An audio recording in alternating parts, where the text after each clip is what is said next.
सोचिए एक ऐसा मंदिर जो दिन में 2 बार समुद्र में पूरी तरह डूब जाता है और फिर कुछ घंटों बाद खुद ब खुद वापस प्रकट हो जाता है। ना कोई मशीनरी, ना कोई जादू, बल्कि यह है प्रकृति और आस्था का अद्भुत संगम। क्या आपने कभी भगवान शिव के ऐसे मंदिर के बारे में सुना है जो खुद समुद्र में छुपता और उभरता है? आइए जानते हैं उस दिव्य स्थान की रहस्यमयी कथा, जिसे कहते हैं स्तंभेश्वर महादेव मंदिर। भारत की धरती ऋषियों, मुनियों और देवताओं की तपोभूमि रही है। यहाँ प्रत्येक स्थान, नदी, पर्वत और मंदिर के पीछे कोई न कोई पौराणिक कथा या रहस्य जुड़ा होता है। ऐसा ही एक चमत्कारी, रहस्यमयी और दिव्य मंदिर है स्तंभेश्वर महादेव मंदिर, जो गुजरात राज्य के भरूच जिले में स्थित है। यह मंदिर अपने आप में एक अनोखा चमत्कार है, क्योंकि यह दिन में 2 बार समुद्र की लहरों में डूब जाता है और फिर बाहर निकल आता है। इसे गायब होने वाला शिवलिंग भी कहा जाता है। इस मंदिर की पौराणिकता, धार्मिक महत्व और प्राकृतिक विशेषता इसे भारत के अद्भुत मंदिरों में स्थान दिलाती है। इस लेख में हम स्तंभेश्वर महादेव मंदिर के इतिहास, पौराणिक कथाओं, भौगोलिक स्थिति, आध्यात्मिक महत्व और उससे जुड़े चमत्कारों का गहन वर्णन करेंगे। 1. स्तंभेश्वर महादेव मंदिर की भौगोलिक स्थिति।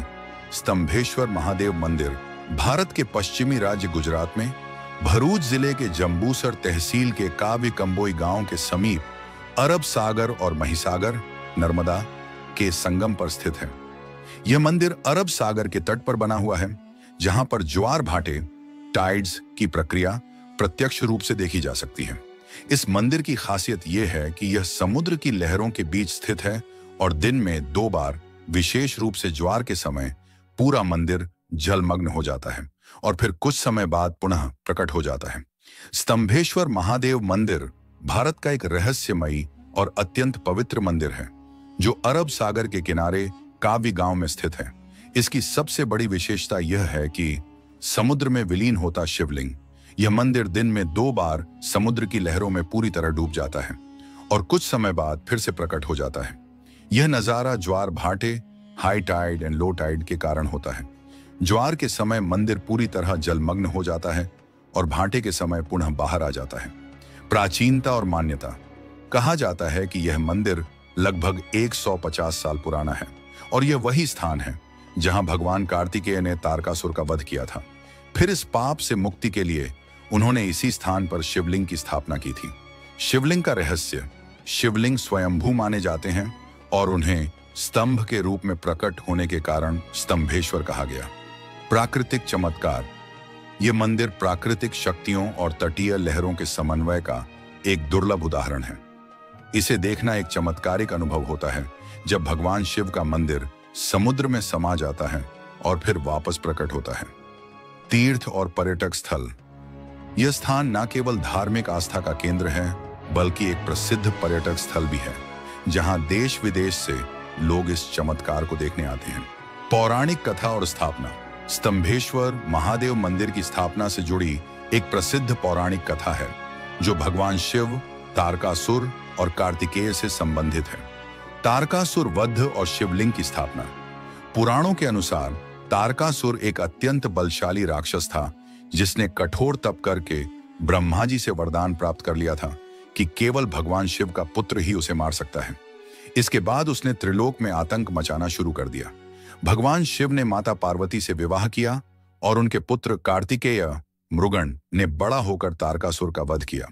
लेकिन युद्ध के बाद कार्तिकेय को आत्मग्लानि होने लगी, क्योंकि उन्होंने एक शिव भक्त का वध किया था। तब ऋषि मुनियों और देवताओं ने उन्हें समझाया कि यह धर्म युद्ध था और पाप से मुक्ति के लिए उन्हें भगवान शिव की पूजा करनी चाहिए। तब कार्तिकेय ने जिस स्थान पर तारकासुर का वध किया था, उसी स्थान पर एक शिवलिंग की स्थापना की। यही शिवलिंग स्तंभेश्वर महादेव के रूप में पूजित हुआ। इस स्थान पर स्थापित शिवलिंग को ही स्तंभेश्वर या स्तंभ के रूप में स्थित शिव कहा गया।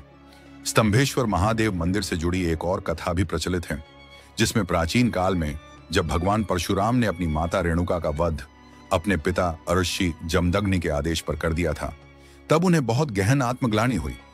अपने पापों का प्रायश्चित करने और भगवान शिव से क्षमा मांगने के लिए वे समुद्र तट के पास एकांत तपस्थली की खोज में निकले। वहीं गुजरात के कावी गांव के निकट इस शांत और दिव्य स्थान पर परशुराम जी ने भगवान शिव की घोर तपस्या की। उनकी तपस्या से प्रसन्न होकर भगवान शिव स्वयं प्रकट हुए और उन्हें वरदान दिया। परशुराम ने शिव से प्रार्थना की कि वे सदा इस भूमि पर विराजमान रहें, ताकि समस्त भक्त यहां आकर शिव का दर्शन कर सकें और अपने पापों से मुक्त हो सकें। तब भगवान शिव ने उन्हें एक शिवलिंग स्थापित करने का आदेश दिया। परशुराम जी ने स्वयं अपने हाथों से उस स्थान पर एक शिवलिंग की स्थापना की। चूंकि इस शिवलिंग की स्थापना एक स्तंभ की आकृति वाले पत्थर के रूप में की गई थी, इसलिए इसका नाम पड़ा स्तंभेश्वर महादेव। मंदिर की विशेषताएं आई समुद्र में डूबता और उभरता शिवलिंग।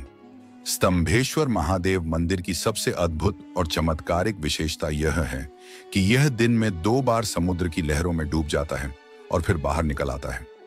जब समुद्र में ज्वार हाई टाइड आता है तो पूरा मंदिर विशेष रूप से शिवलिंग जलमग्न हो जाता है। जब भाटा लो टाइड आता है तब मंदिर पुनः दिखाई देने लगता है और श्रद्धालु दर्शन के लिए मंदिर में प्रवेश कर सकते हैं। यह दृश्य अत्यंत रहस्यमय और चमत्कारिक प्रतीत होता है, जिसे देखकर श्रद्धालुओं की आस्था और भी अधिक प्रगाढ़ हो जाती है। शिवलिंग का आकार और स्वरूप। स्तंभेश्वर महादेव का शिवलिंग लगभग 4 फीट ऊंचा है और यह एक गोलाकार स्तंभ के रूप में स्थापित है। जब समुद्र की लहरें आती हैं तो धीरे धीरे पानी शिवलिंग को ढक लेता है। यह दृश्य श्रद्धालुओं के लिए आध्यात्मिक चेतना से भर देने वाला होता है। शनारी तांत्रिक दृष्टि से महत्व। कुछ साधक और तांत्रिक मानते हैं कि यह स्थान तांत्रिक साधना के लिए अत्यंत उपयुक्त है, क्योंकि यहाँ प्राकृतिक तत्वों जल, वायु, अग्नि, पृथ्वी और आकाश का सामंजस्य है। कई साधु यहाँ साधना करने के लिए आते हैं। वैज्ञानिक और धार्मिक दृष्टिकोण से स्तंभेश्वर महादेव की रहस्यमयी लीला। समुद्र की लहरों के बीच गुजरात के भरूच जिले में स्थित है एक ऐसा चमत्कारी शिवलिंग जो समय के साथ डूबता और उभरता है। यह मंदिर है स्तंभेश्वर महादेव मंदिर, जिसे लोग समुद्र में स्थित स्वयंभू शिवलिंग के रूप में जानते हैं। हर दिन यह मंदिर समुद्र की लहरों में खो जाता है और कुछ समय बाद पुनः प्रकट हो जाता है, और यही रहस्य इसे भक्तों की श्रद्धा और विज्ञान की जिज्ञासा दोनों का केंद्र बनाता है। लेकिन सवाल यह है, क्या यह कोई ईश्वरीय लीला है या केवल प्रकृति का एक विज्ञान सम्मत खेल? चलिए इस रहस्य की परतों को दोनों दृष्टिकोणों से समझते हैं, वैज्ञानिक और आध्यात्मिक, और जानने की कोशिश करते हैं कि यह रहस्य केवल एक घटना नहीं, बल्कि एक कथा, एक परंपरा और एक आस्था की मिसाल है। वैज्ञानिक दृष्टिकोण से स्तंभेश्वर महादेव का रहस्य, जिन लोगों ने कभी इस मंदिर को प्रत्यक्ष देखा है, उनके लिए यह अनुभव अविस्मरणीय होता है।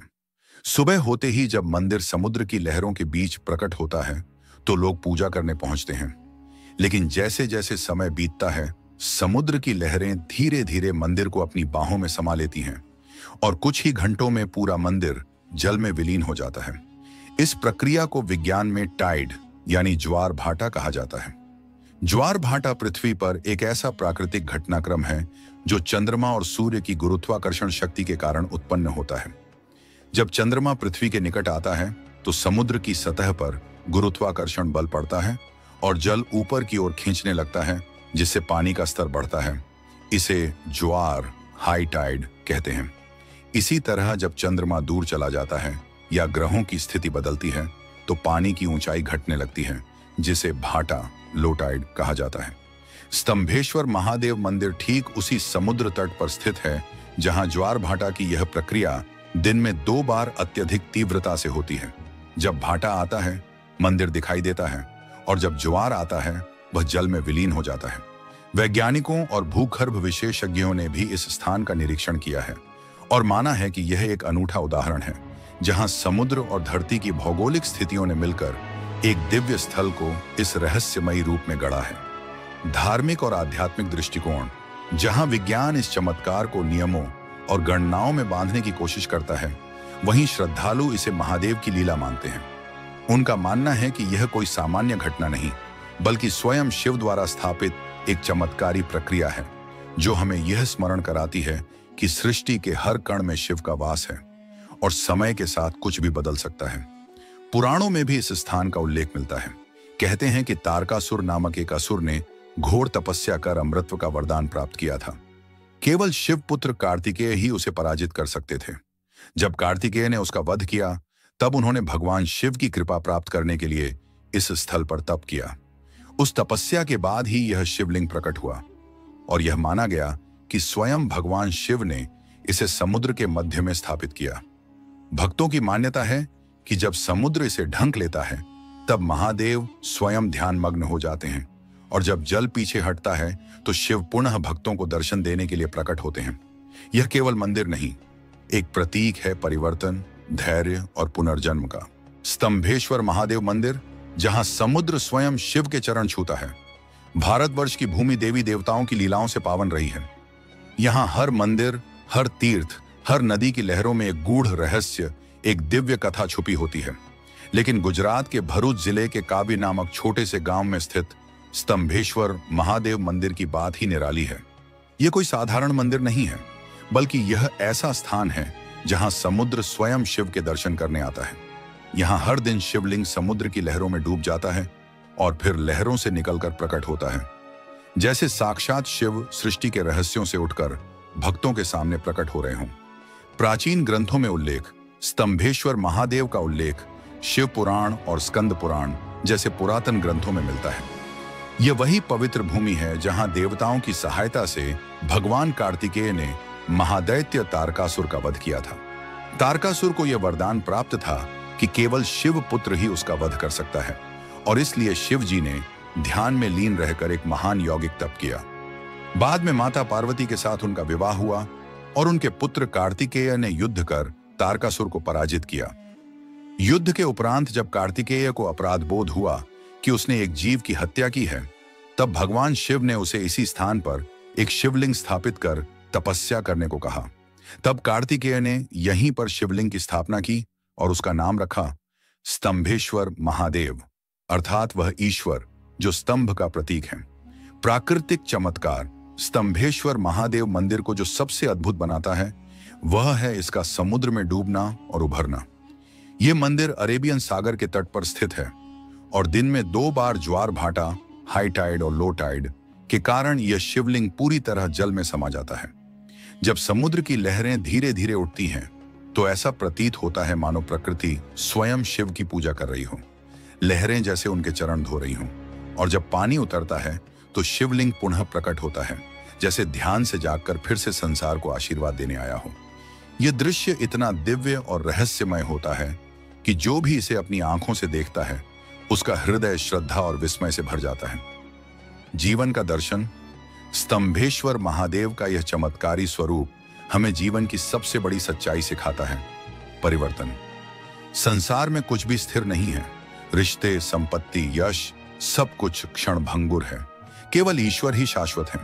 जब शिवलिंग जल में समा जाता है तो वह जीवन की अस्थिरता को दर्शाता है और जब वह पुनः उभरता है तो यह ईश्वर की स्थायित्व की प्रतीक बन जाता है। भक्तों की अनुभूति, यह मंदिर न केवल पौराणिक है बल्कि यह भक्तों की आत्मा से जुड़ा हुआ है। यहाँ आने वाले श्रद्धालु कहते हैं कि जब वे शिवलिंग को लहरों में छिपते और फिर प्रकट होते देखते हैं तो उन्हें ऐसा अनुभव होता है मानो ईश्वर स्वयं उन्हें यह आश्वासन दे रहे हों कि मैं तुम्हारे साथ हूं, हर लहर में, हर संकट में, हर जीवन के उतार चढ़ाव में। कई भक्तों ने यहाँ अलौकिक अनुभवों की बात की है। कुछ कहते हैं कि उन्हें ध्यान में शिव की उपस्थिति का अनुभव हुआ, तो कुछ ने समुद्र की गर्जना में एयूएम नमः शिवाय का गूंजता स्वर सुना। मंदिर की बनावट और दर्शन का समय, मंदिर का निर्माण समुद्र के बिल्कुल किनारे पर किया गया है। यहाँ की वास्तुकला अत्यंत सरल परंतु शुद्धता और ऊर्जा से परिपूर्ण है। यह मंदिर लगभग 150 वर्ष पुराना माना जाता है और इसका सौंदर्य वर्ष भर भक्तों को आकर्षित करता है। हालांकि यहाँ दर्शन का समय समुद्र के ज्वार भाटा पर निर्भर करता है। लो टाइड के समय मंदिर पूरी तरह बाहर आता है और भक्त पूजा कर सकते हैं। हाई टाइड में मंदिर जलमग्न हो जाता है और वह समय केवल दर्शन हेतु उपयुक्त नहीं होता बल्कि उस दृश्य को देखने का समय होता है जब प्रकृति और परमात्मा एक हो जाते हैं। एक स्थानीय कथा, स्थानीय जनश्रुतियों के अनुसार एक बार एक साधक वर्षों तक इसी तट पर शिव की साधना में लीन था। वह प्रतिदिन ज्वार उतरने के बाद ही शिव की पूजा करता। कहते हैं कि एक दिन समुद्र की लहरें असमय उठ गईं और वह शिवलिंग जल में डूब गया। साधक ने जल में प्रवेश कर पूजा जारी रखी और जल में ही समाधि ले ली। भक्तों का मानना है कि उस दिन से समुद्र की लहरें भी साधक की भक्ति को सम्मान देती हैं और नियमित समय पर ही आती हैं, जिससे हर भक्त को दर्शन का अवसर मिले। स्थान की आध्यात्मिक शक्ति। स्तंभेश्वर महादेव मंदिर केवल एक धार्मिक स्थल नहीं, यह एक आत्मिक यात्रा का द्वार है। यहां आकर आपको एहसास होता है कि आप केवल किसी ईश्वर को नहीं देख रहे, बल्कि आप प्रकृति के साथ एक संवाद कर रहे हैं। यह स्थान यह सिखाता है कि भक्ति कोई औपचारिकता नहीं, बल्कि वह जीवन के हर क्षण में, हर सांस में, हर लहर में होती है। यात्रा की जानकारी। स्थान स्तंभेश्वर महादेव मंदिर, काबीगांव, भरूच जिला, गुजरात। नजदीकी रेलवे स्टेशन भरूच या वडोदरा। समय ज्वार भाटा के अनुसार दर्शन से पहले टाइट शेड्यूल देखना अनिवार्य है। अंतिम विचार। स्तंभेश्वर महादेव का मंदिर हमें यह गहरा संदेश देता है कि चाहे जीवन में कितने भी उतार चढ़ाव आएं, चाहे हम कितनी भी बार गिरें, भगवान हर बार हमें उठाकर फिर से जीवन में खड़ा करते हैं। जैसे समुद्र हर बार शिव को ढकता है, पर हर बार उन्हें उजागर भी करता है, ठीक वैसे ही जीवन की हर कठिनाई हमें छिपाती नहीं, बल्कि ईश्वर की कृपा से हमें और दृढ़ बनाती है। यह मंदिर ईश्वर और प्रकृति के रहस्यमय मिलन का प्रतीक है। यह एक ऐसा स्थान है जहां लहरों की गर्जना में AUM का स्वर सुनाई देता है और जहां हर भक्त की आत्मा शिव से एक हो जाती है। विज्ञान बनाम श्रद्धा, टकराव या संगम। हमारे समाज में अक्सर विज्ञान और श्रद्धा को आमने सामने खड़ा किया जाता है, लेकिन स्तंभेश्वर महादेव का यह मंदिर एक उदाहरण है कि दोनों एक दूसरे के पूरक हो सकते हैं। जहां एक और विज्ञान हमें यह बताता है कि यह घटना पृथ्वी की गति, चंद्रमा की स्थिति और समुद्र के भूगोल से जुड़ी है, वहीं दूसरी ओर आस्था हमें यह समझाने की कोशिश करती है कि यह सब कुछ केवल नियम नहीं, बल्कि एक दिव्य विधान है। विज्ञान हमें प्रक्रिया सिखाता है, लेकिन श्रद्धा हमें भाव देती है। विज्ञान गणना करता है, लेकिन आस्था अनुभूति कराती है। प्रकृति की गोद में ईश्वर का वास। स्तंभेश्वर महादेव मंदिर हमें यह भी सिखाता है कि प्रकृति और परमात्मा अलग नहीं है। यह मंदिर प्रकृति की लहरों में समाकर हमें यह बताता है कि परमात्मा स्थिर नहीं होते, वे हर जगह हैं, हर रूप में हैं। समुद्र की लहरें शिव की उपस्थिति का गान करती हैं, और जब जल शिवलिंग को ढंक लेता है तो लगता है मानो प्रकृति स्वयं ईश्वर को अपने भीतर समा रही है। भक्तों का अनुभव और आस्था। हर दिन हजारों श्रद्धालु इस मंदिर में दर्शन करने आते हैं। वे समुद्र की लहरों के साथ शिवलिंग को निहारते हैं, मंत्रोच्चारण करते हैं, आरती करते हैं। जब जल धीरे धीरे मंदिर को ढकने लगता है तो भक्त मौन हो जाते हैं, और यह दृश्य उन्हें श्रद्धा, विस्मय और दिव्यता से भर देता है। कई भक्तों का कहना है कि यहां आने से उन्हें आंतरिक शांति, प्रकृति से जुड़ाव और ईश्वर की उपस्थिति का गहरा अनुभव होता है। एक कहानी, एक संदेश कल्पना कीजिए एक वृद्ध साधक की, जो वर्षों से इस मंदिर में सुबह शाम आता है। वह हर दिन शिवलिंग के जल में विलीन होने को देखता है और मुस्कुराकर कहता है, जैसे लहरें आती हैं और चली जाती हैं, वैसे ही जीवन में दुख सुख आते जाते रहते हैं, लेकिन जो अडिग है वो है शिव। यही इस मंदिर का संदेश है। स्थायित्व अमित्स्ट अस्थायित्व। समुद्र की गहराई और शिव की ऊंचाई के बीच यह मंदिर हमें सिखाता है कि सच्ची श्रद्धा किसी समय, स्थान या रूप से बंधी नहीं होती। वह तो हर पल, हर तरंग में प्रवाहित होती है। निष्कर्ष, रहस्य का सम्मान करें। उत्तर की खोज भी स्तंभेश्वर महादेव मंदिर केवल एक धार्मिक स्थल नहीं, यह एक जीवंत उदाहरण है विज्ञान और आस्था के सहअस्तित्व का। यह वह जगह है जहां विज्ञान भी नतमस्तक हो जाता है और श्रद्धा को विज्ञान से डर नहीं लगता। यह मंदिर हमें प्रेरणा देता है कि जब हम किसी रहस्य को देखें तो उसे केवल उत्तरों की दृष्टि से नहीं, बल्कि आदर, अनुभूति और जिज्ञासा की दृष्टि से भी देखें।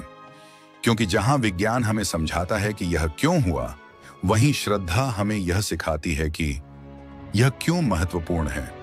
यदि आपको यह कथा ज्ञानवर्धक और भावनात्मक लगी हो तो वीडियो को लाइक करें, कमेंट में अपने विचार साझा करें और ऐसे ही रहस्यमयी व प्रेरणादायक विषयों के लिए चैनल को सब्सक्राइब करें। भगवान शिव के बारे में जब भी चर्चा होती है, हमारे मन में अनगिनत प्रश्न जन्म लेते हैं। वे कौन हैं? उनका उद्गम कैसे हुआ? क्या उनके माता पिता थे? त्रिदेवों में जहां ब्रह्मा को सृष्टि का रचयिता और विष्णु को पालक माना गया है, वहीं शिव को संहारक की भूमिका दी गई है। परंतु क्या केवल संहारक होना ही उन्हें सबसे शक्तिशाली बनाता है? शिव को सदैव त्रिशूलधारी, जटाजूटधारी, गले में वासुकी नाग, मस्तक पर अर्धचंद्र और शरीर पर बाघंबर तथा भस्म लिप्त रूप में दर्शाया जाता है। लेकिन क्या आपने कभी सोचा है कि इन सभी प्रतीकों का गूढ़ रहस्य क्या है? आखिर इन सब का शिव के स्वरूप से संबंध कैसे जुड़ा? दरअसल इन प्रतीकों के पीछे ऐसी प्राचीन कथाएं हैं जो शिव की महिमा को और भी अलौकिक बनाती हैं। आपने देखा होगा कि शिव को भांग और धतूरा अर्पित किया जाता है, पर क्यों? क्या इसके पीछे कोई आध्यात्मिक रहस्य छिपा है? महाशिवरात्रि के पर्व को इतना विशेष क्यों माना जाता है? और सबसे रहस्यमयी प्रश्न, क्या आज भी भगवान शिव कैलाश पर्वत पर अपने परिवार संग निवास करते हैं? कैलाश पर्वत, जिसे धरती का सबसे पवित्र स्थान माना जाता है, उसकी चोटी तक आज तक कोई नहीं पहुंच सका। कहते हैं वहां कोई सामान्य शक्ति नहीं, बल्कि ब्रह्मांडीय ऊर्जा का केंद्र स्थित है, जहां स्वयं शिव विराजमान है। शिव ने क्यों अपनाया अर्धनारीश्वर का रूप? यह केवल एक रूप नहीं, बल्कि ब्रह्मांड में संतुलन और समरसता का प्रतीक है। जब शिव ने शक्ति को अपने भीतर समाहित किया, तब उन्होंने दर्शाया कि स्त्री और पुरुष दोनों मिलकर ही पूर्णता को प्राप्त करते हैं। नागेंद्र हाराय त्रिलोचनाय, भस्मांग रागाय महेश्वराय। यह मंत्र सिर्फ शब्दों का समूह नहीं, बल्कि शिव की अपरंपार महिमा का गान है। वह देव हैं जिनके गले में नाग विराजते हैं, जिनकी तीसरी आंख से संहार होता है और जो भभूत से लिप्त होकर मृत्यु को भी नियंत्रित करते हैं। वे आदि हैं, अनंत हैं, जिनकी आराधना स्वयं भगवान राम और रावण ने भी की। शिव को केवल संहारक ही नहीं, बल्कि सृजनकर्ता, पालक और पुनर्निर्माण के अधिष्ठाता के रूप में भी जाना जाता है। वे देवों के भी देव हैं, देवाधिदेव महादेव। ब्रह्मा और विष्णु जैसे देवता भी उनकी स्तुति करते हैं, क्योंकि वे किसी से उत्पन्न नहीं हुए, वे स्वयंभू हैं, बिना माता पिता के, स्वयं से प्रकट। शिव पुराण कहता है कि शिव ब्रह्मांड के प्रारंभ से पहले भी थे और प्रलय के पश्चात भी रहेंगे। वे पंच तत्वों से परे हैं, अमर हैं और स्वयं काल के अधिपति हैं। लेकिन जब शिव जन्मे ही नहीं, तो उनका अस्तित्व कैसे हुआ? इस रहस्य पर विभिन्न पुराणों में अलग अलग कथाएं मिलती हैं। विष्णु पुराण के अनुसार जब संपूर्ण सृष्टि जलमग्न थी और केवल शेषनाग पर योग निद्रा में स्थित भगवान विष्णु ही थे, तब उनके मस्तक से एक दिव्य प्रकाश प्रकट हुआ। यह कोई सामान्य प्रकाश नहीं था, बल्कि ब्रह्मांडीय ऊर्जा का पुंज था और इसी से शिव का प्राकट्य हुआ। कहते हैं उस क्षण एक तेज गर्जना हुई, सारा ब्रह्मांड थर्रा उठा और उस दिव्य प्रकाश से नटराज प्रकट हुए, वह जो नृत्य के माध्यम से सृष्टि, स्थिति और संहार को संचालित करते हैं। विष्णु पुराण के अनुसार एक बार जब सृष्टि का आरंभिक समय था, उस समय संपूर्ण ब्रह्मांड शून्य में लीन था। तभी भगवान विष्णु क्षीर सागर की शांति में शेषनाग पर योग निद्रा में लीन थे। उनकी नाभि से एक अद्भुत तेजस्वी कमल प्रकट हुआ और उसी कमल से ब्रह्मा जी का जन्म हुआ। लेकिन जब हम शिव पुराण की ओर नजर डालते हैं, तो वहां एक भिन्न और रहस्यमयी कथा मिलती है। उसके अनुसार भगवान शिव एकांत में ध्यानस्थ होकर अपने घुटनों को मल रहे थे और उन्हीं से उत्पन्न मैल से भगवान विष्णु का प्राकट्य हुआ। यह कथा स्पष्ट करती है कि शिव ही आदि हैं और उनके बिना कोई भी सृष्टि संभव नहीं। इन दोनों पुराणों की कथाओं में एक गूढ़ रहस्य छुपा है। इसी रहस्य को उजागर करती है एक प्राचीन घटना, जिसमें भगवान ब्रह्मा और भगवान विष्णु के मध्य यह विवाद उत्पन्न हुआ कि ब्रह्मांड में सर्वोच्च शक्ति किसकी है। इसी बीच अचानक आकाश में एक दिव्य अग्नि स्तंभ प्रकट हुआ, जो ना ऊपर दिखता था ना नीचे। दोनों देवता इस रहस्यमय स्तंभ को देखकर अचंभित रह गए। तभी उस दिव्य स्तंभ से एक गूंजती हुई आवाज आई, जो कोई इस अग्नि स्तंभ के अंत को खोज निकालेगा, वही सर्वोच्च कहलाएगा।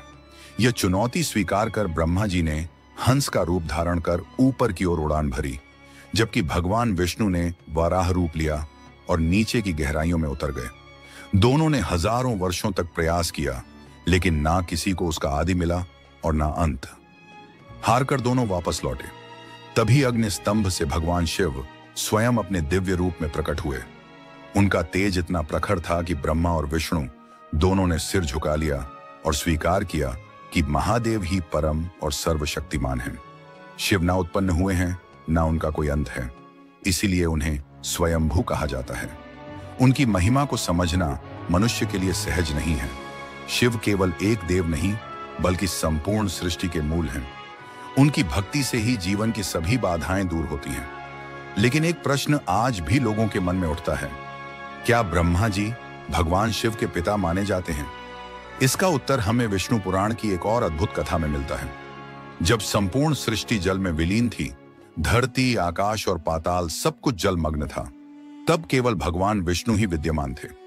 वो क्षीर सागर में शेषनाग पर विश्राम कर रहे थे और उसी समय उनकी नाभि से उत्पन्न कमल से ब्रह्मा जी का प्राकट्य हुआ। जब ब्रह्मा और विष्णु सृष्टि की रचना पर विमर्श कर ही रहे थे, तभी एक तेजस्वी रुद्र रूप धारण किए भगवान शिव प्रकट हुए। जब ब्रह्मा जी ने उन्हें पहचानने से इनकार किया, तो शिव जी ने अपने रौद्र रूप से उन्हें यह सिखाया कि अहंकार सृजनकर्ता को भी विनाश की ओर ले जा सकता है।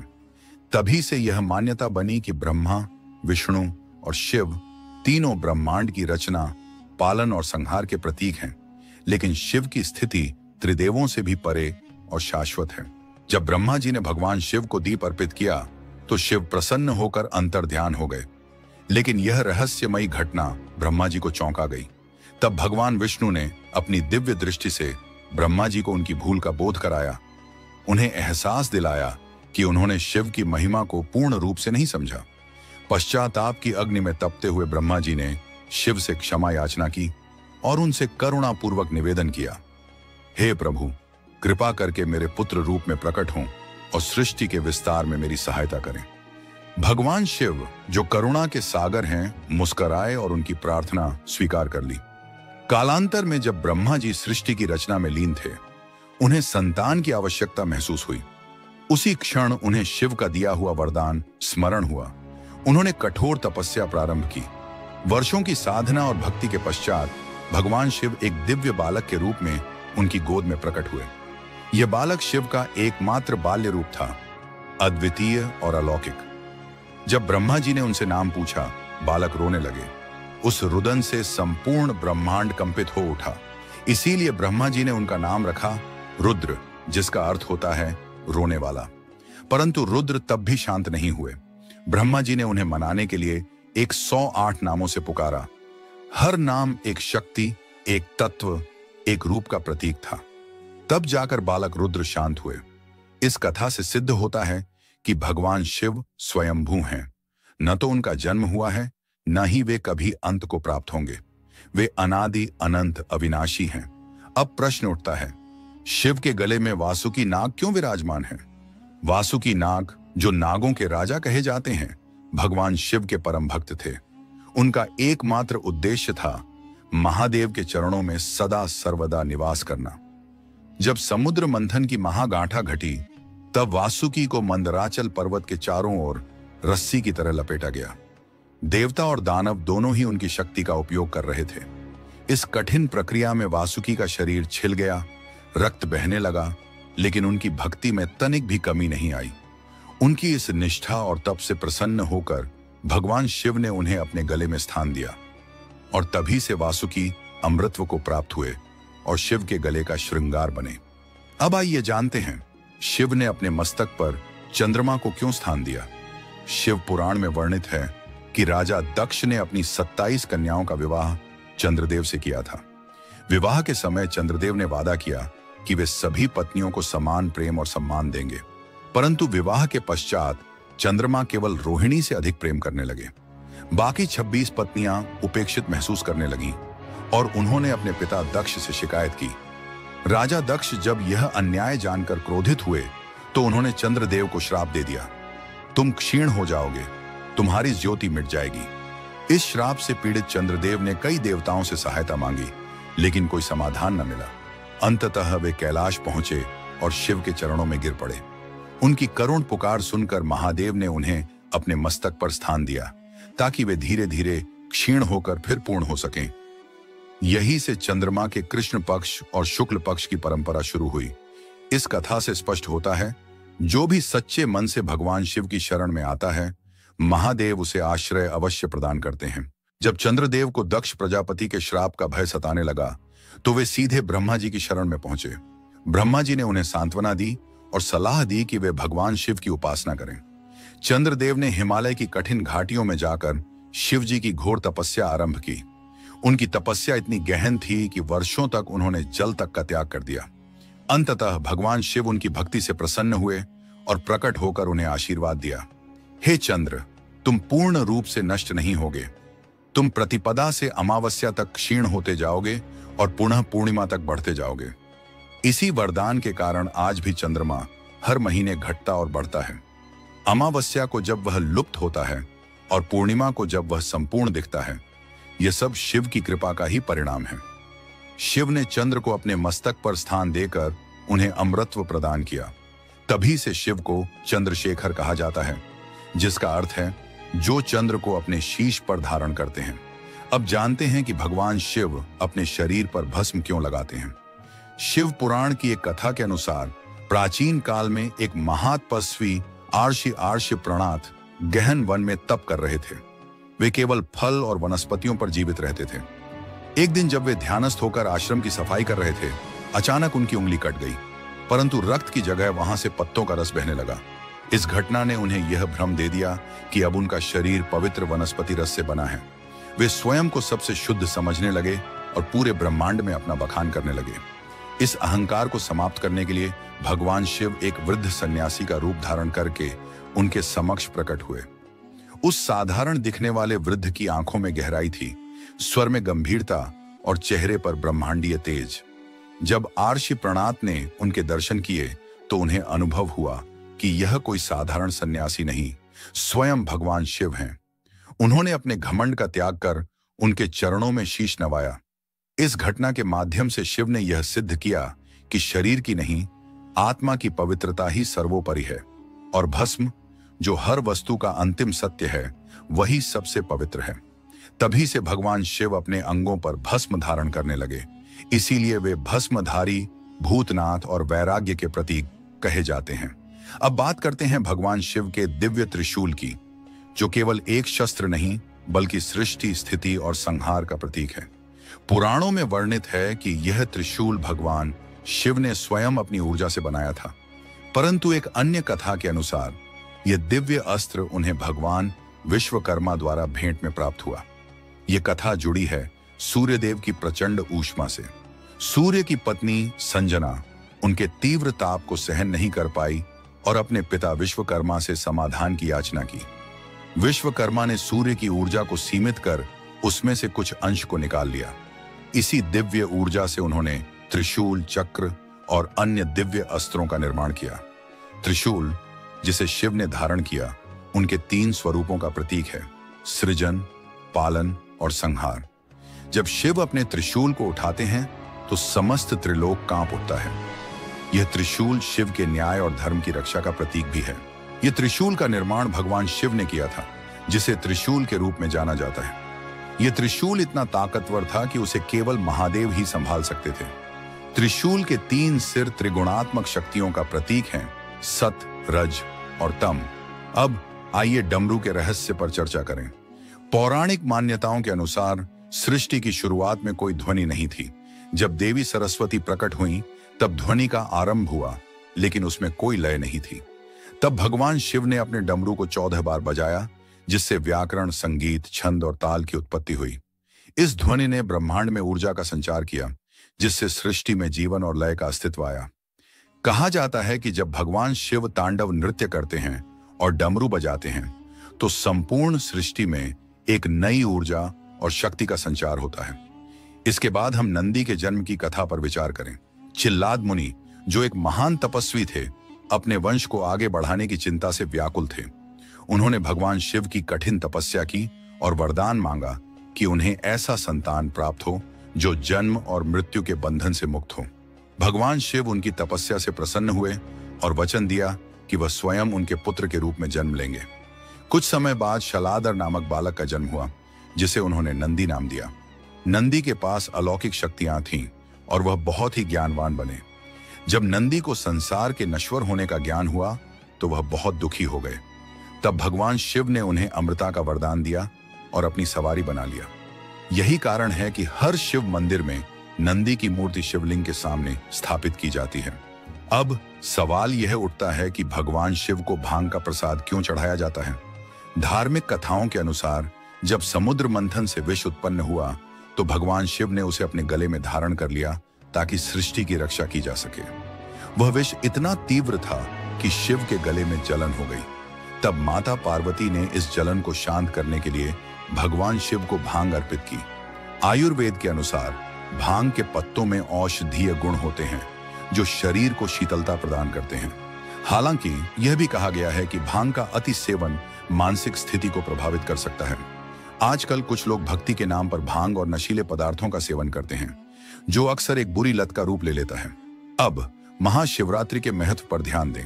शास्त्रों के अनुसार यह वह पावन दिन है जब भगवान शिव और माता पार्वती का विवाह हुआ था। इस दिन शिव भक्त विशेष पूजा अर्चना करते हैं, रात्रि जागरण करते हैं और उपवास रखते हैं। महाशिवरात्रि का आयोजन केवल एक धार्मिक अनुष्ठान नहीं है, बल्कि यह एक गहरी आध्यात्मिक यात्रा का प्रतीक है, जहां भक्त भगवान शिव की कृपा प्राप्त करने के लिए दिन रात की साधना करते हैं। महाशिवरात्रि का व्रत करने से वैवाहिक जीवन में आई समस्याओं का निवारण होता है और जीवन में सुख समृद्धि का आगमन होता है। एक और कथा के अनुसार महाशिवरात्रि वह पवित्र रात्रि है जब भगवान शिव ने स्वयं शिवलिंग रूप में प्रकट होकर सृष्टि के संतुलन की स्थापना की थी। अब आइए कैलाश पर्वत के रहस्य पर विचार करें। शिव पुराण के अनुसार जब सृष्टि की रचना हुई तब भगवान शिव ने ध्यान में मग्न होकर एक दिव्य पर्वत की उत्पत्ति की जिसे सुमेरु कहा गया। लेकिन जब देवासुर संग्राम के दौरान सुमेरु पर्वत क्षतिग्रस्त हुआ तब शिवजी ने अपनी तीसरी आंख की अग्नि से कैलाश पर्वत का निर्माण किया। कैलाश पर्वत और मानसरोवर झील के पास एक रहस्यमयी ध्वनि सुनाई देती है जो ओम की गूंज जैसी प्रतीत होती है। वैज्ञानिक इसे एक प्राकृतिक घटना मानते हैं, लेकिन साधक इसे आध्यात्मिक ऊर्जा का संकेत मानते हैं। इसके अलावा कैलाश पर्वत का एक और रहस्य यह है कि सूर्य पश्चिम में ढलते समय पर्वत की छाया से स्वस्तिक का स्वरूप बनता है, जो हिंदू धर्म में शुभता का प्रतीक माना जाता है। वहीं जब इसे दक्षिण दिशा से देखा जाता है तो बर्फ पर ओम का चिन्ह स्पष्ट रूप से उभरता है। यह संकेत करता है कि यह स्थान केवल एक पर्वत नहीं बल्कि दिव्य शक्ति का केंद्र है। इस रहस्यमयी पर्वत के साथ एक और कथा जुड़ी हुई है जो हिम मानव यति की है। कई सालों से लोग हिमालय में इस विशालकाय प्राणी को देखने का दावा करते रहे हैं। वैज्ञानिकों ने इस पर शोध किए हैं, लेकिन अब तक कोई ठोस प्रमाण नहीं मिला। कुछ इसे हिमालय भालू मानते हैं तो कुछ इसे एक प्राचीन मानव जाति का अवशेष मानते हैं। यह रहस्य आज भी अनसुलझा है। कैलाश पर्वत के ये सभी रहस्य इसे एक अद्वितीय आध्यात्मिक स्थल बनाते हैं, जहां विज्ञान और आस्था के बीच की खाई और भी गहरी होती जाती है। कैलाश पर्वत, जो अपनी अद्वितीय और रहस्यमयी आभा के लिए प्रसिद्ध है, केवल एक पर्वत नहीं बल्कि आध्यात्मिकता और प्रकृति के अद्भुत संगम का प्रतीक है। इस पर्वत पर बर्फ गिरने के बाद दक्षिण दिशा से देखने पर उसके प्राकृतिक संरचनाओं के कारण ओम का प्रतीक बनता है। यह वही ओम है जिसे हिंदू धर्म में परमात्मा और ब्रह्मांडी ऊर्जा का प्रतीक माना जाता है।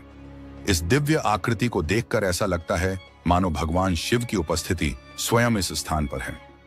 कैलाश पर्वत को लेकर एक और पुरानी कथा है जिसमें कहा गया है कि भगवान शिव स्वयं इस पर्वत पर निवास करते हैं। यह पर्वत उन सभी साधकों के लिए एक पवित्र स्थान है जो आत्मज्ञान प्राप्त करना चाहते हैं। ऐसी मान्यता है कि जो व्यक्ति कैलाश पर्वत के दर्शन करता है वह अपने जीवन में आत्म शांति और मुक्ति प्राप्त करता है। यह रहस्यमय पर्वत न केवल धार्मिक दृष्टिकोण से महत्वपूर्ण है, बल्कि यह प्राकृतिक रूप से भी अनूठा है और इसके अस्तित्व से जुड़े रहस्यों का सुलझना एक अद्भुत यात्रा का हिस्सा बनता है। कैलाश पर्वत एक अनसुलझा रहस्य। प्राचीन पुराणों और महाकाव्यों में कैलाश पर्वत को स्वर्ग का द्वार माना गया है।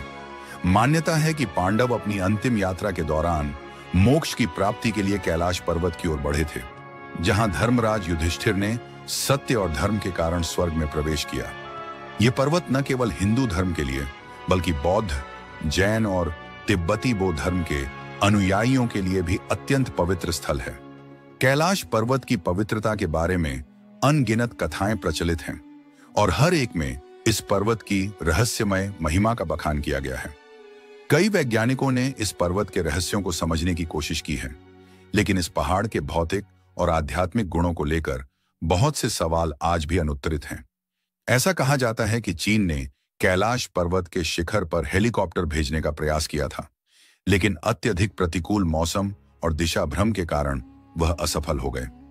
कैलाश के नजदीक उड़ने वाले विमान या हेलीकॉप्टर के उपकरण भी ठीक से काम नहीं करते। इस रहस्यमय घटना ने इस पर्वत की अद्वितीय भौगोलिक स्थिति को और भी गहरा रहस्य बना दिया है। 2015 में अमेरिकी अंतरिक्ष एजेंसी नासा ने कैलाश पर्वत पर रिसर्च करने के लिए अपने उपग्रहों को निर्देशित किया। उस निरीक्षण के दौरान पर्वत के आसपास एक विशाल छाया देखी गई, जो ध्यान की मुद्रा में बैठे किसी रहस्यमय आकृति जैसी प्रतीत हो रही थी। इस अद्भुत छवि ने वैज्ञानिकों को भी अचंभित कर दिया और कई लोगों ने इसे भगवान शिव की छवि के रूप में देखा। यह खोज कैलाश पर्वत की पवित्रता और रहस्य को और भी गहरा करती है।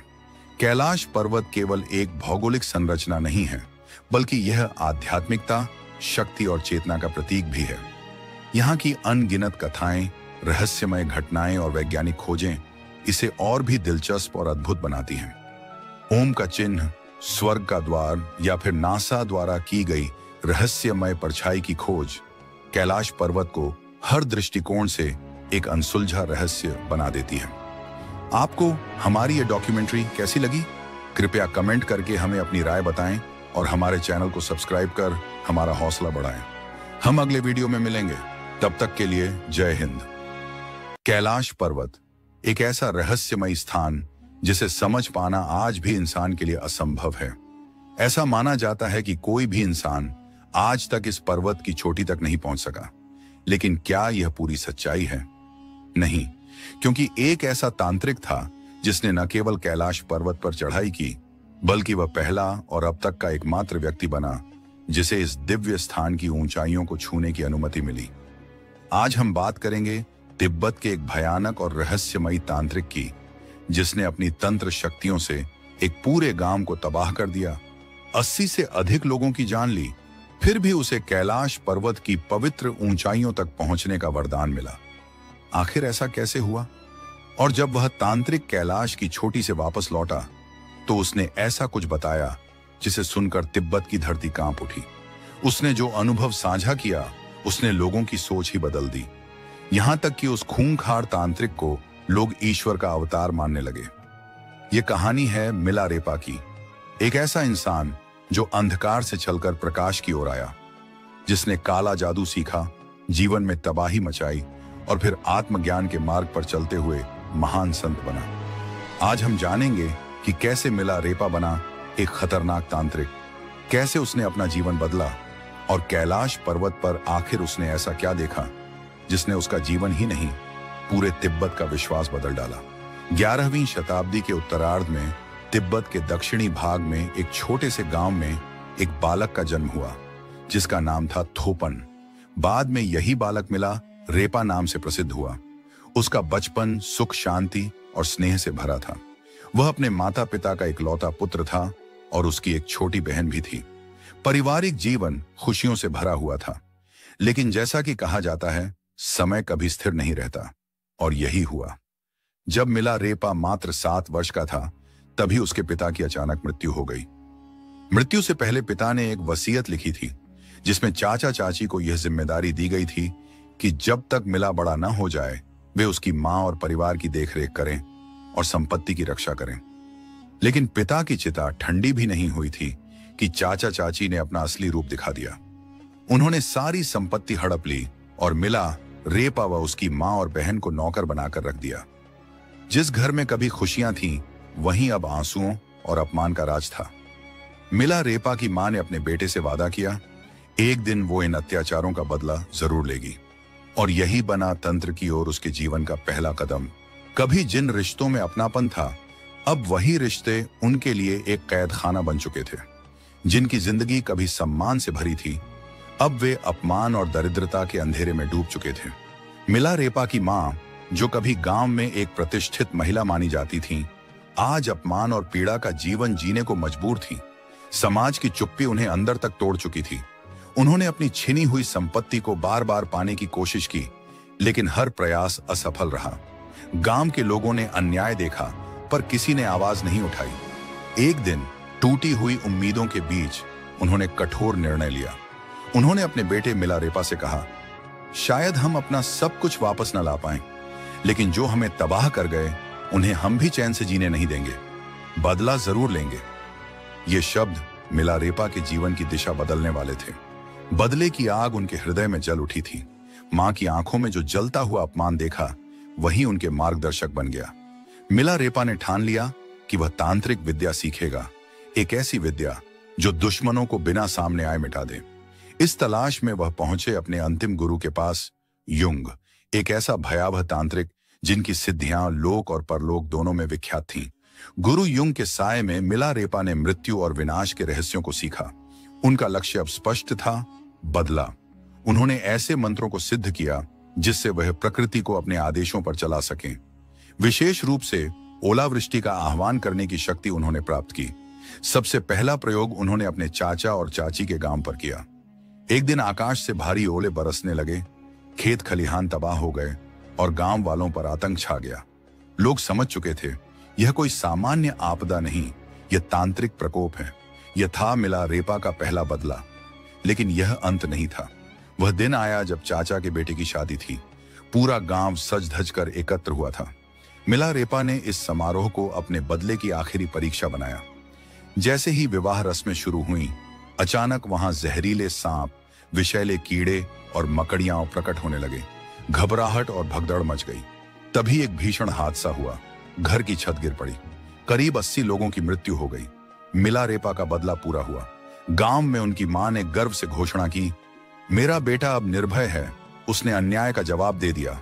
लेकिन मिलारेपा के मन में अब शांति नहीं थी। वह विचारों के बवंडर में फंसे थे। बदले की आग ने उन्हें वह सब छीन लिया था जो कभी उन्हें इंसान बनाता था। अब वह सोच रहे थे, क्या यह जीत थी या आत्मा की हार? मिलारेपा के भीतर अपराध बोध की आग जल उठी थी। जिन मासूमों ने कभी उनका कुछ नहीं बिगाड़ा, वे भी उस भयानक तांडव में मारे गए थे। जिस बदले से उन्हें आत्मिक शांति मिलनी थी, अब वही एक गहरा पश्चाताप बन चुका था। यहीं से शुरू हुआ उनका आत्म मंथन, आत्मशुद्धि का कठिन मार्ग। इसी समय उनकी भेंट हुई एक बौद्ध लामा से, जिन्होंने उन्हें सुझाव दिया कि वह महान गुरु मारपा की शरण में जाएं। गुरु मारपा केवल एक साधक नहीं, बल्कि भारत से ज्ञान की अमूल्य निधि लेकर आए हुए एक संत हैं, जिन्होंने तिब्बत में बौद्ध धर्म की कई पवित्र शिक्षाओं का अनुवाद किया था। उनकी बुद्धिमत्ता और करुणा की ख्याति दूर दूर तक फैली थी। जब मिलारेपा गुरु मारपा के गांव पहुंचे, तो उनका स्वागत किसी संत की तरह नहीं, बल्कि एक कठोर परीक्षा से हुआ। गुरु मारपा जानते थे कि सच्चे ज्ञान की प्राप्ति केवल तप, त्याग और आत्मशुद्धि से ही संभव है। उन्होंने मिलारेपा को भयंकर श्रम की साधना में झोंक दिया। कभी ऊंचे पहाड़ों से भारी पत्थर लाना, तो कभी उन्हें दुर्गम स्थानों तक पहुंचाना। हर दिन की यह कठिन तपस्या भले शरीर को थका देती, लेकिन आत्मा को एक एक कर सभी पुराने दोषों से मुक्त कर रही थी। धीरे धीरे मिलारेपा ने गुरु की शिक्षाओं को न केवल सुना, बल्कि जीवन में उतारना शुरू किया। उनकी साधना अब सिर्फ शक्ति के लिए नहीं, आत्मा के शुद्धिकरण के लिए थी। गुरु मारपा की कठिन परीक्षाओं ने उन्हें एक नए मोड़ पर ला खड़ा किया, जहां शक्ति से अधिक करुणा और तंत्र से अधिक आत्मज्ञान का महत्व था। साधना के वर्षों बाद मिलारेपा ने बौद्ध धर्म के गूढ़ तत्वों को आत्मसात किया। उन्होंने अपने अतीत के पापों को स्वीकारा और उनके लिए गहन प्रायश्चित किया। अब वे वही तांत्रिक नहीं रहे जो विनाश की राह पर थे। अब वे एक संत बन चुके थे, जिनके अंदर ज्ञान, करुणा और आत्म शांति का प्रकाश था। यहीं से शुरू होती है उनके जीवन की अगली और अद्भुत यात्रा, कैलाश पर्वत की ओर। तिब्बत में स्थित कैलाश पर्वत न केवल हिंदू धर्म, बल्कि बौद्ध, जैन और बोन धर्मों में भी पवित्र माना जाता है। शिव पुराण, स्कंद पुराण और मत्स्य पुराण जैसे कई ग्रंथों में कैलाश खंड के रूप में इसकी महिमा का वर्णन मिलता है। मान्यता है कि यही भगवान शिव का दिव्य निवास है, जहां वे अपने परिवार और गणों के साथ साक्षात रहते हैं। मिलारेपा ने 1093 ईस्वी में इस रहस्यमयी पर्वत की यात्रा शुरू की। यह यात्रा सिर्फ एक भौतिक चढ़ाई नहीं थी, बल्कि आत्मा के उच्चतम शिखर तक पहुंचने की कोशिश थी। यात्रा के दौरान उन्हें भेंट हुई एक और विलक्षण आत्मा से, नरोबाण नामक एक प्रसिद्ध बौद्ध प्रचारक। नरोबाण ने मिला रेपा को एक चुनौती दी। जो पहले कैलाश पर्वत की चोटी तक पहुंचेगा वही सच्चा साधक कहलाएगा। अब यह सिर्फ एक चढ़ाई नहीं थी, यह एक आध्यात्मिक दौड़ थी जो न केवल शरीर की ताकत बल्कि आत्मा की गहराई की परीक्षा लेने वाली थी। जो भी कैलाश पर्वत की चोटी तक पहुंचेगा उसे इस पवित्र धाम पर आध्यात्मिक अधिकार प्राप्त होगा। यह कोई साधारण चुनौती नहीं थी, बल्कि एक आध्यात्मिक युद्ध की घोषणा थी। नरोबाण जी ने तुरंत ही पर्वत की कठिन चढ़ाई शुरू कर दी। वे निरंतर आगे बढ़ते रहे, बर्फीले तूफानों और तीव्र हवाओं को चीरते हुए। दूसरी ओर मिलारेपा कुछ समय के लिए ध्यान मुद्रा में स्थिर हो गए, जैसे वह पर्वत की आत्मा से संवाद कर रहे हों। जब नरोबाण जी चोटी के समीप पहुंचे, तभी सूर्य की पहली किरण उनके चेहरे पर पड़ी। यह कोई साधारण प्रकाश नहीं था, वह किरण इतनी तीव्र, इतनी तेजस्वी थी कि उनकी आंखें झपकने लगीं और वे पीछे हटने को मजबूर हो गए। इसी क्षण मिलारेपा ध्यान से उठे और बिना किसी अवरोध के चोटी की ओर बढ़ चले। अंततः वे नरोबाण जी से पहले कैलाश की चोटी पर पहुंच गए। यह केवल शारीरिक विजय नहीं थी, यह मिलारेपा की आत्मिक शक्ति और सिद्धियों की विजय थी। यह पर्वतारोहण एक रहस्य बन गया, एक आध्यात्मिक लीला।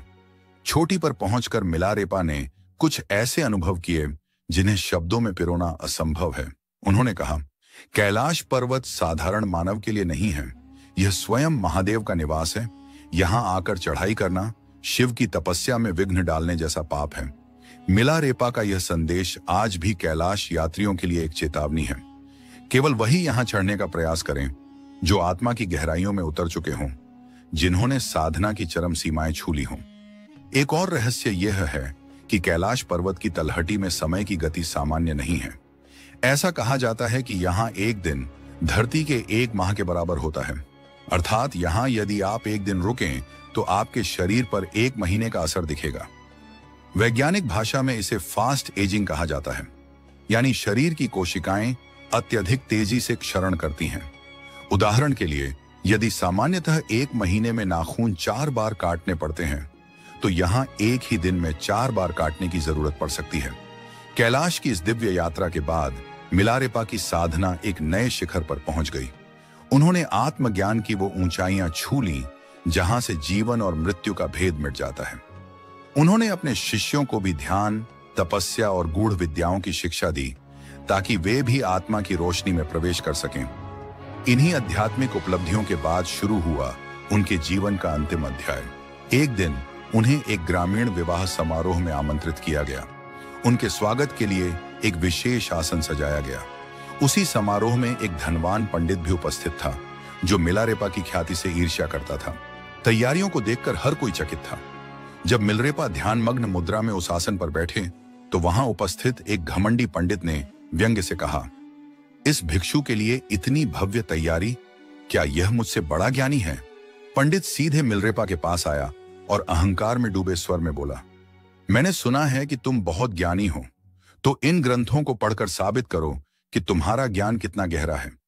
मिलारेपा ने शांत स्वर में उत्तर दिया, सच्चा ज्ञान किताबों से नहीं, अनुभव और आत्म साक्षात्कार से आता है, इसलिए मैं इन सांसारिक पुस्तकों को नहीं पढ़ता। पंडित हंसा और बोला, मैं जानता था कि तुम यही कहोगे, मैं तो तुम्हारा सच सामने लाने ही आया हूं। वह बदतमीजी से बोलने लगा, जिससे उपस्थित लोग असहज हो गए। कुछ लोगों ने उसे रोकने की कोशिश की, लेकिन वह और अधिक क्रोधित होकर वहां से चला गया।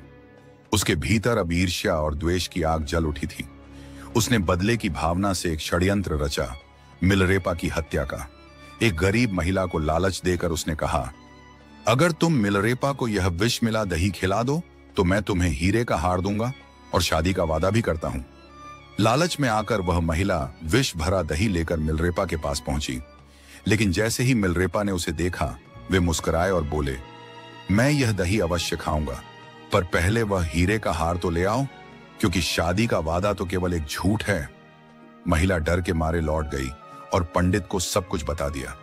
तब पंडित ने हार उसे सौंपा और फिर से भेजा। इस बार वह हार लेकर आई और मिलारेपा ने मुस्कुराकर वह विषयुक्त दही स्वीकार कर लिया। जैसे ही उन्होंने दही खाया, महिला रोते हुए उनके चरणों में गिर पड़ी और क्षमा मांगने लगी। मिलारेपा ने स्नेह से कहा, डर मत, मेरा समय पूरा हो गया है। यह केवल देह का अंत है, आत्मा का नहीं। वह महिला जो एक षड्यंत्र का हिस्सा बनी थी, अब मिलरेपा की शिष्या बन गई। मिलरेपा ने अपने सभी शिष्यों को एकत्र किया और कहा, मैं शीघ्र ही इस शरीर को त्यागने वाला हूं। मेरे अंतिम संदेश को सुनने स्वयं देवगण भी प्रतीक्षा कर रहे हैं। आकाश से पुष्पों की वर्षा होने लगी, सुगंधित हवाएं बहने लगीं और दिव्य संगीत गूंजने लगा। ऐसा प्रतीत हो रहा था मानो स्वयं सृष्टि उन्हें विदा देने आई हूं। अब आइए जानते हैं कुछ अनसुने तथ्य मिलरेपा के बारे में। मिलरेपा का अर्थ है कॉटन क्लैड, यानी सूती वस्त्र धारण करने वाला। वे सदा एक पतले सफेद वस्त्र में लिपटे रहते, जिसे रेपा कहा जाता है। यहां तक कि कठोर सर्दियों में भी वे ऐसा ही वस्त्र पहनते थे। उनकी तपस्या इतनी गहन थी कि बर्फीली गुफाओं में केवल बिच्छू घास खाकर जीवित रहे। इसी कारण कई चित्रों में उन्हें हरी त्वचा वाला दर्शाया गया है। मिलरेपा ने हिमालय की पवित्र चोटियों, झीलों और गुफाओं में साधना करते हुए 1 लाख से अधिक गीतों की रचना की थी। ये गीत उनके आत्मबोध, ध्यान और अनुभव की गाथाएं हैं, जो आज भी साधकों को राह दिखाते हैं। तो यह थी संत मिलरेपा की प्रेरणादायक गाथा, जो सिखाती है कि सच्चा ज्ञान न किताबों में है न पद में, वह तो आत्मा की गहराइयों से प्राप्त होता है। अपने विचार हमें कमेंट में जरूर बताएं। मिलते हैं जल्द ही एक नए प्रेरणादायक वीडियो में।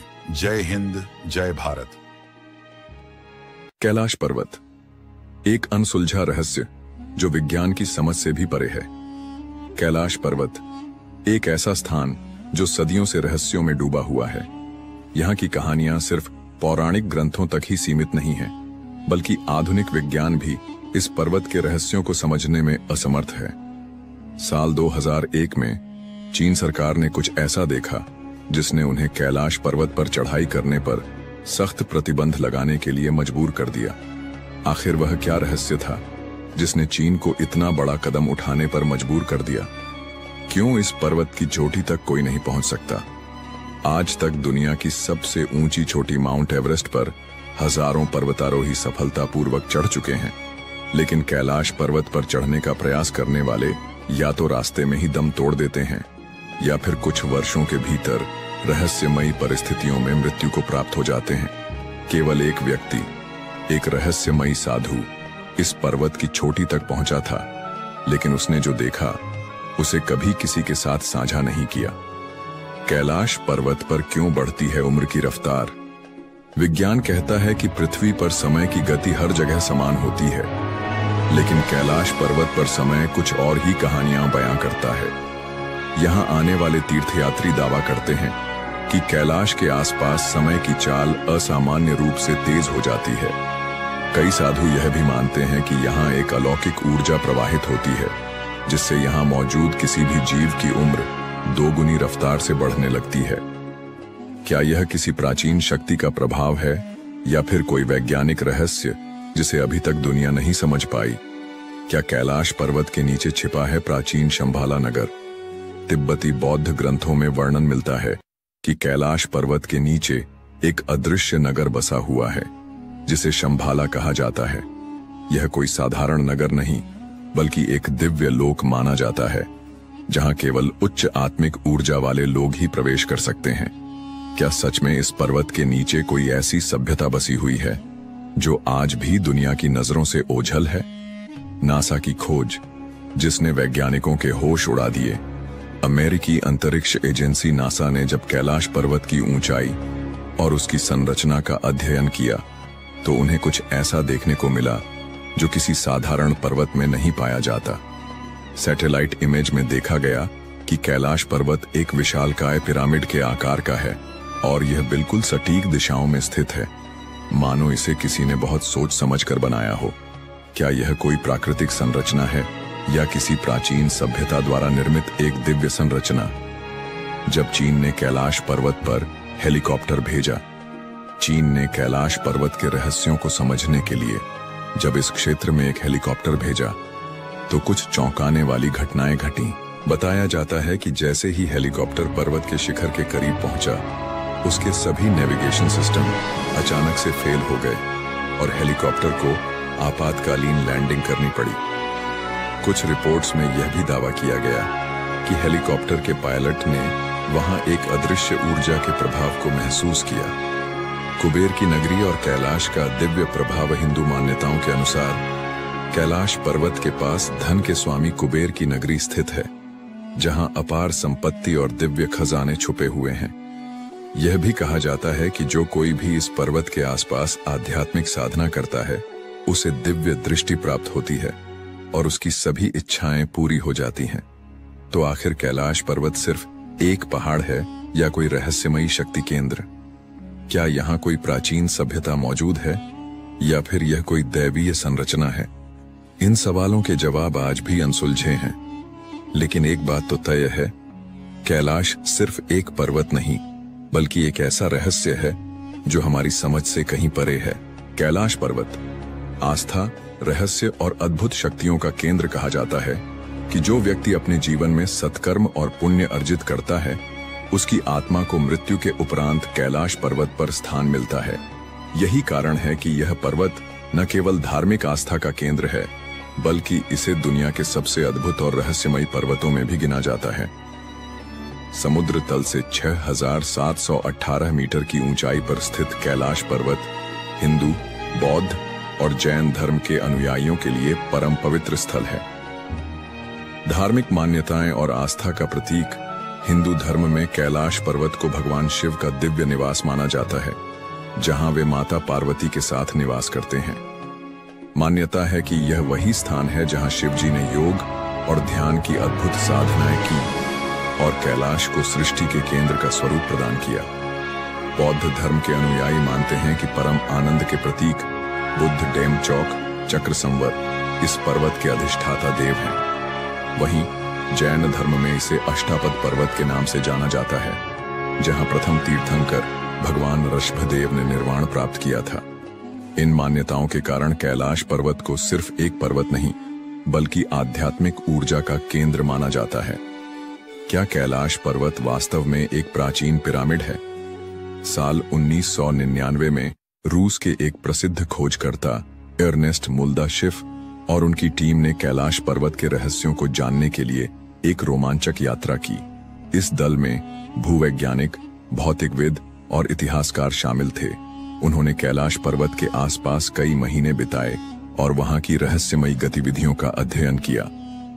मुल्दाशिफ ने अपनी किताब where do we come from में इस यात्रा के अनुभवों का उल्लेख किया, जिसमें उन्होंने दावा किया कि कैलाश पर्वत वास्तव में एक प्राचीन मानव निर्मित पिरामिड हो सकता है, जो हजारों साल पहले किसी उन्नत सभ्यता द्वारा बनाया गया था।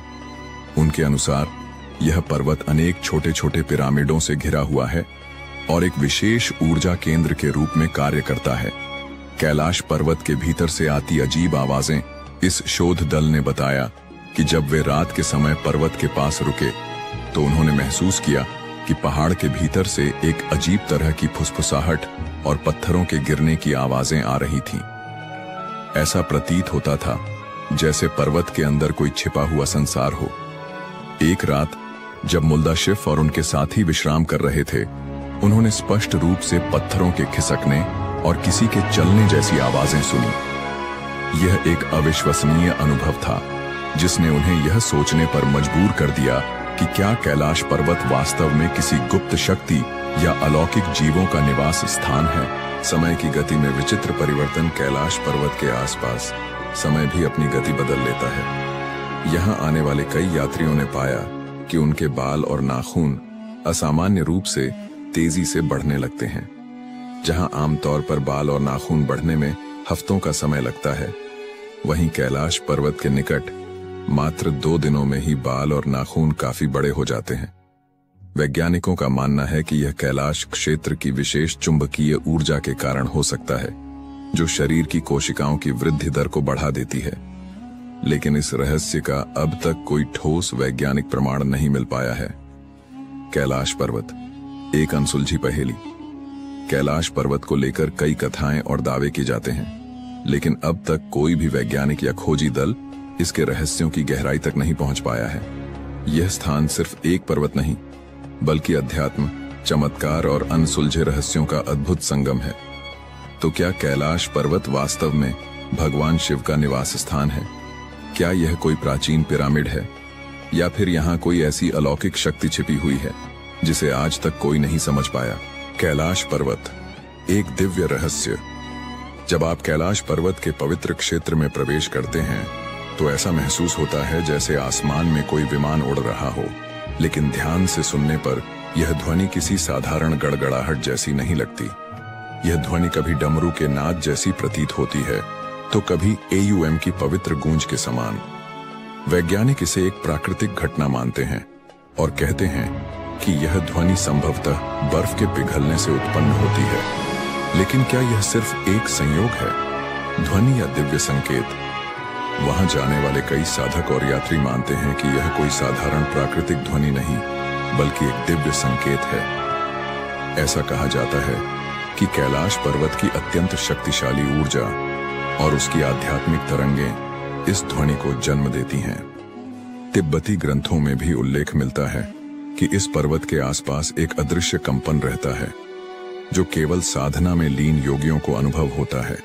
क्या यह केवल बर्फ के पिघलने की सामान्य ध्वनि है या फिर AUM की अनाहत ध्वनि का एक चमत्कार? यह प्रश्न आज भी अनसुलझा है और शायद यही कैलाश पर्वत के रहस्य को और भी गहराई से जोड़ता है। रात में चमकती अद्भुत रोशनियां, कैलाश पर्वत की रहस्यमयी घटनाएं केवल ध्वनियों तक सीमित नहीं हैं। कई यात्रियों ने दावा किया है कि उन्होंने रात के समय पर्वत के चारों ओर 7 अलग-अलग रंगों की रहस्यमयी रोशनी देखी है। नासा के वैज्ञानिकों का मानना है कि कैलाश पर्वत के आसपास का शक्तिशाली चुंबकीय बल और वायुमंडलीय ऊर्जा मिलकर इस अद्भुत प्रकाश का निर्माण कर सकते हैं। लेकिन फिर भी यह प्रश्न बना रहता है, क्या यह केवल विज्ञान की व्याख्या के भीतर सीमित है या फिर इस पवित्र पर्वत की दैवीय शक्तियों का कोई संकेत?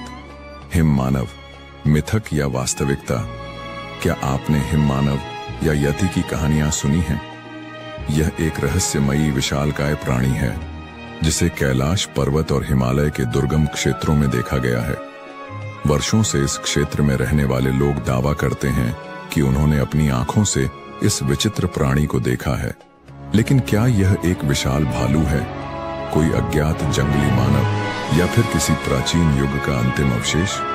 तिब्बती और नेपाली मान्यताओं के अनुसार यह हिम मानव कैलाश पर्वत के आसपास घूमता है और कभी-कभी साधुओं और यात्रियों के दर्शन भी देता है। कुछ इसे एक भूरा भालू मानते हैं तो कुछ इसे एक विलुप्त होती जाति का अंतिम अस्तित्व कहते हैं। यहाँ तक कि कुछ कथाओं में इसे एक शक्तिशाली जीव बताया गया है जो दुर्गम इलाकों में रहकर साधकों और तपस्वियों की रक्षा करता है। वैज्ञानिक इस रहस्य को सुलझाने की कोशिश कर रहे हैं। कुछ शोधकर्ताओं का मानना है कि हिम मानव वास्तव में निएंडरथल मानव के अवशेष हो सकते हैं जो अब भी इन बर्फीले क्षेत्रों में जीवित हैं। लेकिन यह केवल एक परिकल्पना है क्योंकि आज तक हिम मानव के कोई ठोस प्रमाण नहीं मिले हैं। क्या कैलाश पृथ्वी का केंद्र बिंदु है? कई प्राचीन ग्रंथों और धार्मिक मान्यताओं के अनुसार कैलाश पर्वत को अक्षमहोर, एक्सिस मुंडी कहा जाता है। यह वह स्थान माना जाता है जहां स्वर्ग और पृथ्वी का मिलन होता है। हिंदू धर्म, बौद्ध धर्म, जैन धर्म और बोन परंपरा में कैलाश को सृष्टि का केंद्र बताया गया है। तिब्बती ग्रंथों में उल्लेख मिलता है कि कैलाश पर्वत के चारों दिशाओं में 4 रहस्यमयी नदियां निकलती हैं जो 4 अलग-अलग दिशाओं में बहती हैं। यह तथ्य आधुनिक वैज्ञानिकों को भी चौंकाता है क्योंकि विश्व के किसी अन्य स्थान पर ऐसा प्राकृतिक घटनाक्रम नहीं पाया जाता। कैलाश पर्वत न केवल एक तीर्थ स्थल है बल्कि यह एक ऐसा स्थान भी है जो समय, भौतिकी और आध्यात्मिकता के रहस्यों को अपने अंदर समेटे हुए है। क्या यह केवल एक पौराणिक कथा है या फिर इस स्थान पर वास्तव में कोई दिव्य शक्ति कार्य कर रही है? यह रहस्य आज भी अनसुलझा है। आपका क्या मानना है? क्या कैलाश पर्वत की यह ध्वनि मात्र एक प्राकृतिक घटना है या फिर यह किसी दैवीय शक्ति का प्रमाण? क्या हिम मानव सच में मौजूद है या यह केवल कहानियों और किंवदंतियों का हिस्सा है? और क्या कैलाश पर्वत पृथ्वी का आध्यात्मिक केंद्र है? इसका उत्तर खोजने के लिए हमें विज्ञान और आध्यात्मिकता के बीच संतुलन बनाना होगा। लेकिन एक बात निश्चित है, कैलाश पर्वत का रहस्य आज भी उतना ही गहरा है जितना हजारों साल पहले था। कैलाश पर्वत का अद्भुत रहस्य, समय की गति और रहस्यमय झीलें। कैलाश पर्वत सदियों से रहस्य, आध्यात्म और चमत्कारों का केंद्र रहा है। यह केवल एक पर्वत नहीं, बल्कि एक ऐसा स्थान है जहां प्रकृति के नियम भी विचित्र ढंग से कार्य करते हैं। कहते हैं कि यहां समय की गति सामान्य नहीं रहती। जो कुछ हफ्तों में घटित होना चाहिए वह यहां चंद दिनों में ही पूरा हो जाता है। यही नहीं, यहां आने वाले कई यात्रियों ने यह अनुभव किया कि उनकी त्वचा समय से पहले ही बूढ़ी दिखने लगी। वैज्ञानिक भी इस पहेली को समझने में असमर्थ हैं। रूसी चिकित्सक डोनाल्ड अर्नेस्ट मुल्दाशिफ ने अपने संस्मरणों में एक आश्चर्यजनक घटना का उल्लेख किया है। उन्होंने बताया कि एक साइबेरियाई पर्वतारोही दल कैलाश पर्वत की चोटी तक पहुंचने के प्रयास में था, लेकिन जैसे ही वे एक विशेष बिंदु तक पहुंचे, कुछ ही क्षणों में उनकी उम्र असामान्य रूप से बढ़ने लगी। वे देखते ही देखते वृद्ध दिखने लगे। इससे भी अधिक आश्चर्य की बात यह थी कि उस घटना के बाद उन पर्वतारोहियों की उम्र इतनी तेजी से बढ़ी कि महज 1 वर्ष के भीतर ही वे मृत्यु को प्राप्त हो गए। क्या यह कोई प्राकृतिक घटना थी या फिर कैलाश पर्वत पर कोई अदृश्य शक्ति कार्य कर रही थी? 2 झीलें, 2 विपरीत शक्तियां। कैलाश पर्वत के आधार पर स्थित 2 झीलें, मानसरोवर और राक्षस ताल, जो एक दूसरे के बेहद करीब हैं, लेकिन स्वभाव में पूरी तरह भिन्न हैं। ऐसा लगता है मानो ये झीलें प्रकृति के 2 अलग अलग पहलुओं का प्रतिनिधित्व करती हैं। एक सकारात्मक ऊर्जा का स्रोत तो दूसरी नकारात्मक शक्तियों का प्रतीक। मानसरोवर झील को दुनिया की सबसे ऊंची मीठे पानी की झील माना जाता है। इसका पानी निर्मल, शांत और जीवनदायिनी ऊर्जा से भरा हुआ है। झील का आकार गोल है, जो सूर्य की आकृति को दर्शाता है, और इसका जल इतना शुद्ध है कि इसमें स्नान करने से आत्मा तक पवित्र हो जाती है। आश्चर्य की बात यह है कि इतनी ऊंचाई पर स्थित होने के बावजूद यह झील कभी जमती नहीं और इसके जल में लहरें नहीं उठती। ऐसा माना जाता है कि इस झील के पास ध्यान करने से आत्मिक शांति की अनुभूति होती है। इसके ठीक विपरीत स्थित राक्षस ताल एक खारे पानी की झील है, जहां जीवन का कोई अस्तित्व नहीं है। यह हमेशा अशांत रहती है, जैसे किसी दैवीय क्रोध या रहस्यमय शक्ति से ग्रसित हो। पौराणिक कथाओं के अनुसार यह झील रावण से जुड़ी हुई है। कहा जाता है कि कैलाश पर्वत पर भगवान शिव की तपस्या करने से पहले रावण ने इसी झील में स्नान किया था। जैसे ही उसने इसमें डुबकी लगाई, झील की ऊर्जा बदल गई और इसमें आसुरी शक्तियों का प्रभाव बढ़ गया। इसके बाद रावण की सोच में भी बदलाव आ गया और उसने अपनी इच्छाओं की पूर्ति के लिए शिव जी को प्रसन्न करने का कठोर संकल्प लिया। यह सोचने वाली बात है कि एक ही क्षेत्र में स्थित 2 झीलें इतनी अलग क्यों हैं? क्या यह महज एक संयोग है या फिर कैलाश पर्वत की दिव्यता का कोई गूढ़ रहस्य? रहस्यमय ध्वनि और अनसुनी घटनाएं जो लोग कैलाश पर्वत और मानसरोवर झील के करीब जाते हैं, वे अक्सर एक अनोखी ध्वनि सुनने की बात कहते हैं। यह ध्वनि किसी पवित्र मंत्र या गूंजती हुई ओमकार की तरह प्रतीत होती है। वैज्ञानिक इसे प्राकृतिक घटनाओं का परिणाम मानते हैं, लेकिन कई साधु और तपस्वी इसे देवताओं की उपस्थिति का संकेत बताते हैं। इसके अलावा कुछ तीर्थयात्रियों ने यह भी दावा किया है कि जब वे कैलाश पर्वत की परिक्रमा कर रहे थे तो उन्होंने रहस्यमय छायाओं और प्रकाश पुंजों को देखा। कुछ लोगों का मानना है कि यह देवताओं का निवास स्थान है, जहां आम मनुष्यों का पहुंचना संभव नहीं। क्या कैलाश पृथ्वी पर एक दिव्य लोक है? कई विद्वानों और आध्यात्मिक गुरुओं का मानना है कि कैलाश पर्वत केवल एक भौगोलिक संरचना नहीं, बल्कि एक दिव्य लोक है। यहां ब्रह्मांड की ऊर्जाएं कार्यरत हैं, जो साधारण मानव इंद्रियों से परे हैं। इस स्थान का रहस्य समय की गति में विचित्र बदलाव और 2 झीलों की अद्भुत भिन्नता यह सिद्ध करती है कि कैलाश पर्वत केवल एक पर्वत नहीं, बल्कि स्वयं एक चमत्कारी शक्ति है। आपका क्या मानना है?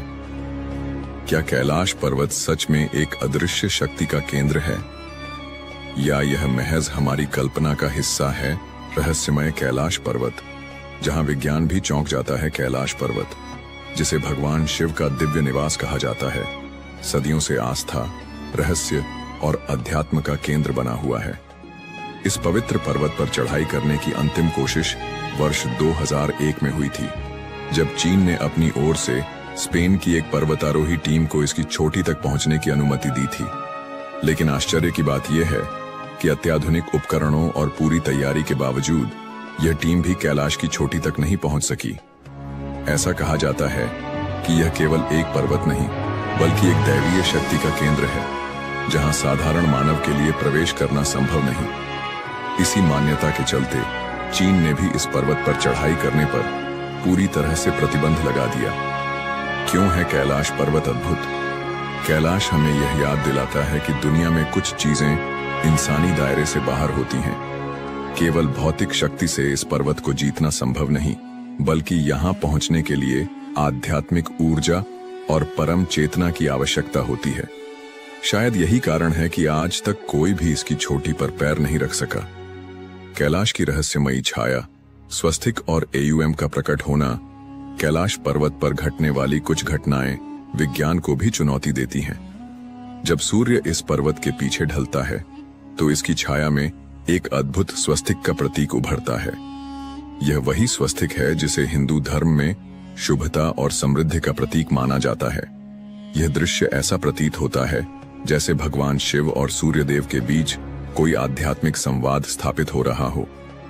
इसके अलावा जब कैलाश पर्वत पर बर्फ गिरती है तो उसकी संरचना से दक्षिण दिशा से देखने पर AUM ओम का दिव्य चिन्ह उभरता है। यह वही AUM है जो ब्रह्मांड की आदिशक्ति और चेतना का प्रतीक माना जाता है। इस दृश्य को देखकर ऐसा लगता है मानो स्वयं प्रकृति और आध्यात्मिकता का संगम इस पर्वत पर सजीव हो उठा हो।